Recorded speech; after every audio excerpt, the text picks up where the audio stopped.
My name is James Renford Powell. I'm the author of the Renford books and founder of the Institute of Applied Metaphysics. One of those books is a book called The Laws of Material Wealth, which you may already have. Right? And there's also the Laws of Material Wealth workbook. The book primarily deals with my experiences in the process of working with entrepreneurs in raising their funding and getting them started. The workbook deals more with exercises and systems for you to be able to personally identify and verify each of the laws from your own life experiences. First of all, I'm not asking you to believe anything. What I want you to do is have a way to identify and verify the principles that I'm talking about from your own life experiences. When that occurs, you're dealing from a totally different perspective. You're dealing from the perspective of a knower as opposed to a believer. You then have the opportunity and the understanding of when you deal with someone else, you know whether they are operating from a position of tradition and faith or whether they're dealing from a position of knowing. Not that there's anything wrong with faith. In fact, belief and knowing are two sides of the same coin, and we'll cover that a little bit later. One of my books is called The House That Namu Built. Namu is human spelled backwards, and all of the characters sound like foreign names, but they're actually just words that represent, so that those people actually represent that concept or that idea. The one thing about Namu, and this is an allegory, it's like a modern day parable. One of the interesting things for that book is that Namu is a character who asks questions. And I'm very keen in this series of videos for you to be able to ask questions. And I'm talking about personal communication. In this video, I am personally communicating with you, but I want you to have the ability to personally communicate with me. So there will be a hotline established so that as you read the Laws of Material Wealth, or you study the workbook in your efforts to identify and verify these laws from your own experiences, so that there is that knowing. In this process of determining these things and questioning these things, I want you to have access to me on that. And so we're working to make that possible regardless of the number of people who have the book and are going through this process. And there will be some special programs for those who want to go even further. Right? The Laws of Material Wealth PowerPoint presentation is being utilized in this presentation. So you will be able to read and make notes of it. You'll be able to play these back. And so I'm not going to slowly go through these things. I'm going to speak fairly rapidly because we have a lot of ground to cover. And then if you have to go back, you go back and play it again. The first slide that we will see is having to do with the questions that are going to be asked. Now, a lot of people have a lot of questions, and I like questions. I want you to ask the questions. In fact, reading here, some that I've noted coming in from other programs and other books are we really connected to an infinite source? Is there virtue in poverty? What is the true value of wealth? How do all forms of riches flow to you? What is the value of serving others? And what is the nature of wealth consciousness? These seem to be questions that are continually appearing. Now, I can tell you in this book, a lot of the questions, those questions are answered, but there are a lot of other questions that will be answered for you. Where do the laws of material wealth come from? What are the pitfalls, fallacies, and misconceptions that have to be overcome? And there are plenty. What is the secret to success? How can I know they are real and not just somebody's dogma? Why is having my own business important? And I think it's really important that all of us have, if not a business, a hobby. There has to be the creative process for each of us. How do I identify and verify each of the universal laws? These are things that will be answered for you. I should say that these principles are not of my invention. They come from a long line of masters, including some that you may know like Jesus, Buddha, and Lao Tzu, who told little stories and explained universal principles. And basically that's all they did. Those who came after them were the organization builders. They are the ones who in the process a religion materialized. But the masters themselves simply taught by little stories, illustrations, each one of these universal principles over and over again. Now, where did I come by this? I was a missionary in Vietnam in 1966 with a Christian denomination, fairly fundamentalist in nature. And my objective there was to, of course, bring my converts to Christ.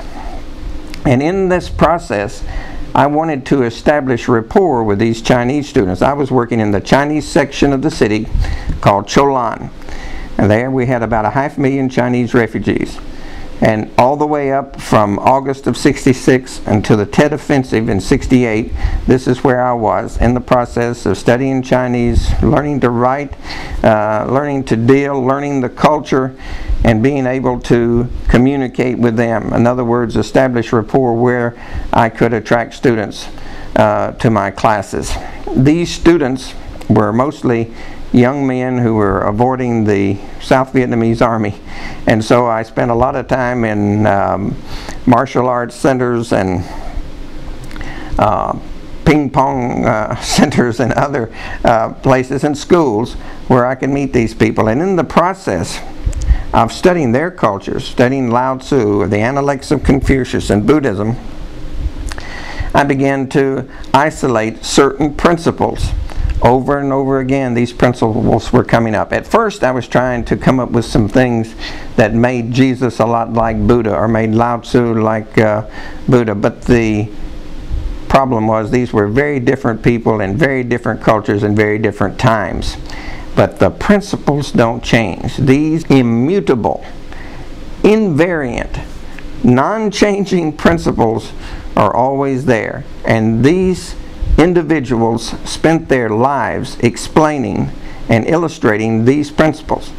It finally came to me one day, why would such people of note spend their whole lives telling little stories to explain these principles if there wasn't something more important about these principles than all the doctrines and dogmas and rituals that have come afterwards?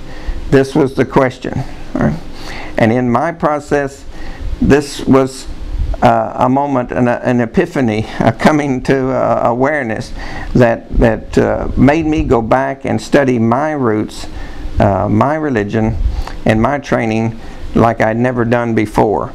This is a process that if you can do, and you can, anyone can do it, can go and looking at those principles and correlate and associate that principle with your own life experiences, you realize then that you have just moved into that position of knowing. You have just changed your life.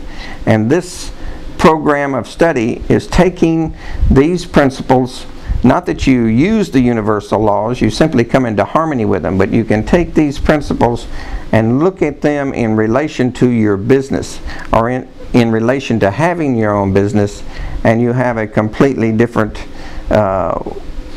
perspective on what you're doing. I want us now to look at some of the concepts and some of the ways that we have been looking and may have become an obstacle for you in your process of success of a business or getting a business started. Number one in the projections or in the slide is objectives and obstacles, conceptions and misconceptions. There's a quote from William Jennings Bryan which says, "Destiny is not a matter of chance, it is a matter of choice. It is not a thing to be waited for, it is a thing to be achieved." Many people depend on luck. Business is simply a gamble for them. If somebody is highly successful in their business, oh, they were just lucky. The opportunities came to him, but they didn't come to the other one. Or they don't come, I don't get a good chance. I'm not lucky in business. And their whole lives are centered around this thought of luck. Others think education is the answer to overcoming all the obstacles. Let me tell you, there are a lot of derelict PhDs out there. It is not a matter of education alone. With education, it's a matter of what you do with it.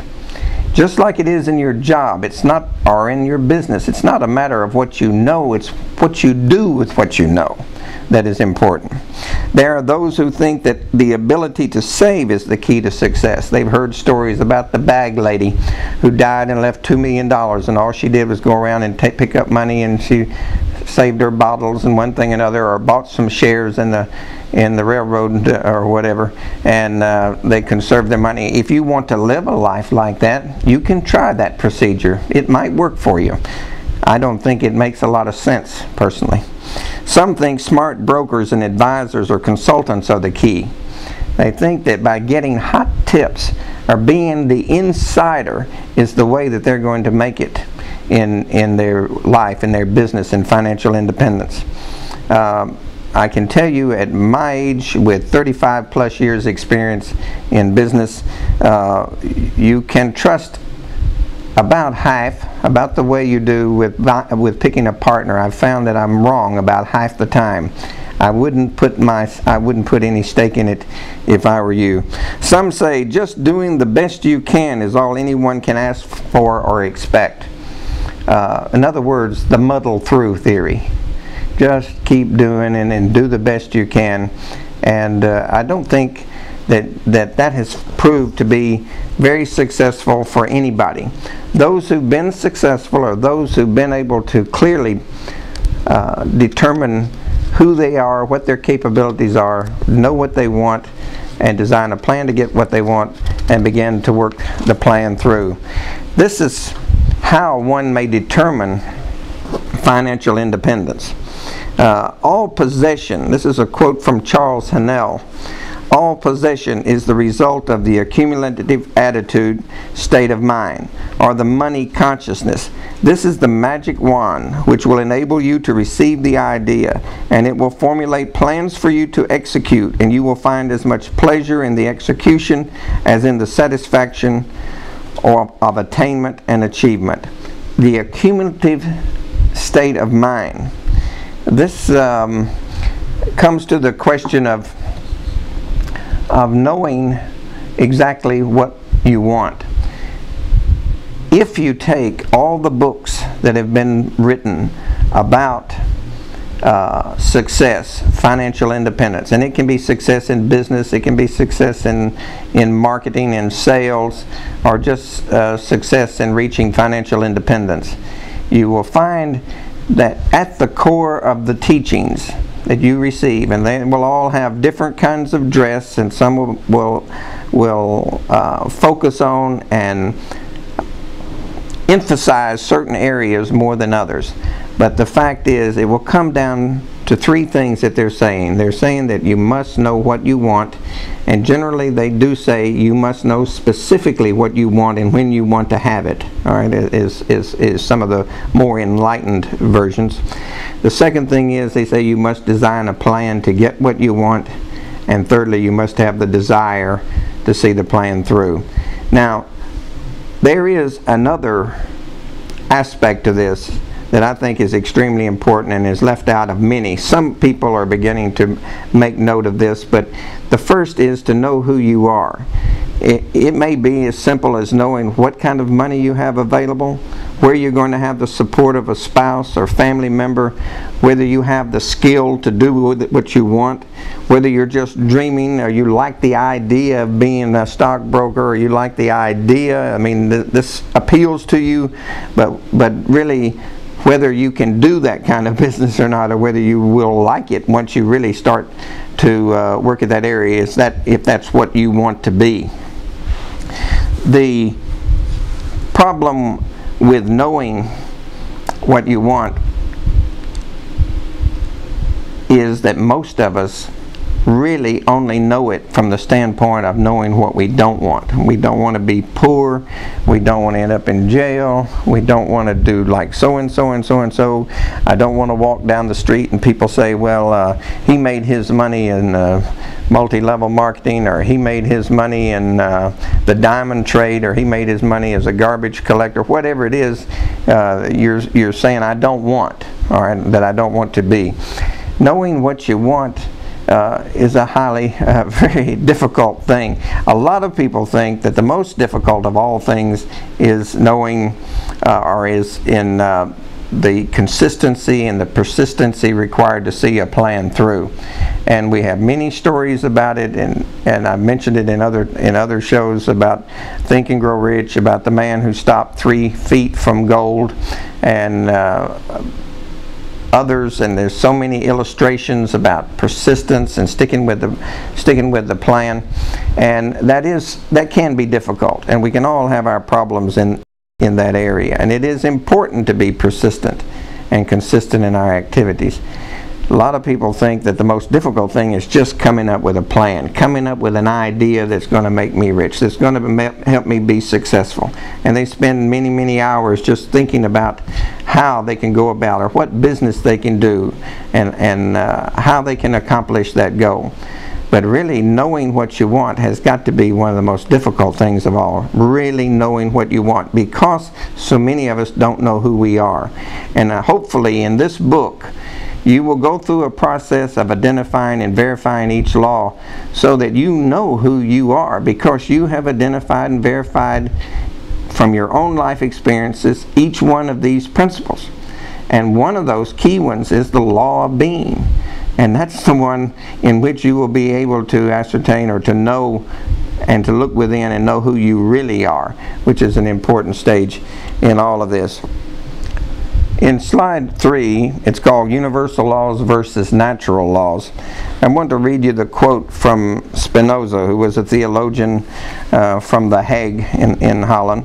"There is no need that we should understand the series of individual mutable things, for their essence is only to be found in fixed and eternal things, and from the laws inscribed in those things as their true codes, according to which all individual things are made and arranged.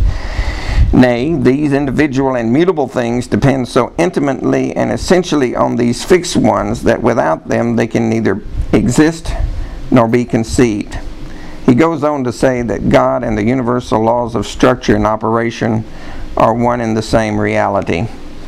There are many, in fact, an author by the name of Ouspensky has stated that there are many, many more natural laws than there are the universal laws. Most masters have pointed to 13 universal principles.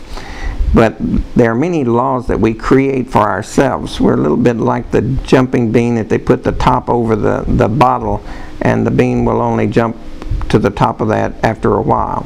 We train ourselves to be in the position that we're in. We train ourselves, in fact, sometimes for failure, all because of the way we're thinking. And this is covered later under the laws of pure potentiality. But we have restrictions on ourselves. We are limited only by our beliefs. We're limited only by fear. And when we can determine each one of these laws, which is the process of this book and the process of all the books in the first level of the Institute of Applied Metaphysics, is to be able to identify and verify those principles from our own life experiences. It's not enough. It was not enough in my book, when I wrote The Laws of Material Wealth, to share with you my experiences. All right?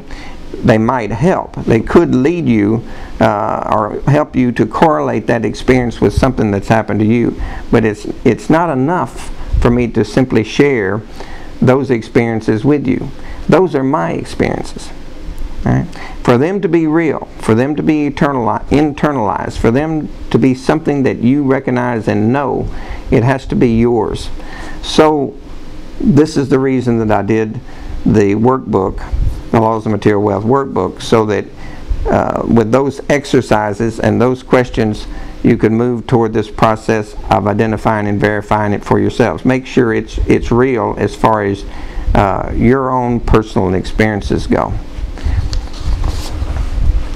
Deepak Chopra, in his book Creating Affluence, describes the universal laws as a process. He wrote, "Law is the process by which the unmanifest becomes the manifest. It is the process by which the observer becomes the observed. It is the process by which the seer becomes the scenery. It's the process through which the dreamer manifests the dream. All of creation, everything that exists in the physical world, is the result of the unmanifest transforming itself into the manifest." Deepak Chopra describes in his book Creating Affluence the universal laws as a process. All right? And he's saying that everything is the process of the unmanifest becoming manifested. In other words, everything is a process of creation. What he's really describing is what we call metaphysics. Many people describe metaphysics in strange ways. You generally find it in the philosophy department, and people tend to say it's a system of speculating about creation and about the process, but in fact metaphysics is simply about the process of creation. Metaphysics, what comes before a physical manifestation. If you look around the room that you're sitting in right now, everything that you see, including the lights and the carpet, chairs, bottles, books, everything you see had to exist in someone's mind before they could possibly be manifested in reality. This is metaphysics. This is the process of the unmanifest becoming manifest. In slide 4, the fields of knowledge, the 4 fields of knowledge, in fact. And this comes from a study by E.F. Schumacher, who wrote Small is Beautiful, and he also wrote A Guide for the Perplexed. And in this idea of his, we have the 4 fields of knowledge described as follows. The first field of knowledge is knowledge of self, which is necessary in order to have any hope of understanding field 2 or 3. If you have no capability for understanding yourself, you have no knowledge of yourself, how could you possibly understand anyone else? This is basically what he's saying. The second field of knowledge is knowledge of others. As long as your knowledge of self is inadequate, it will disallow anything more than a surface understanding of others. The third field of knowledge pertains to how others see you. Without knowledge of yourself and others, it will be difficult for you to see yourself as others see you. And the fourth field of knowledge is the knowledge of the physical world that we perceive with our senses. As long as scientists deny any field of knowledge outside of the fourth field of knowledge, they have no chance of understanding the life force. In the era in which we live, scientists look at physics, mathematics, as being real science. And it's hard for them to even give much credence to the psychologist, to the interpersonal relationships as they are taught. And certainly religion or spirituality is something that's all woo-woo. All right? If we base everything on the study of what has already been manifested or a formula that proves that manifestation, how can we possibly understand the 3 fields of knowledge that's mentioned by Schumacher earlier? And all of the masters from time immemorial have canceled man, know thyself. In this section, the universal laws in brief, there's a quote from Thomas Aquinas.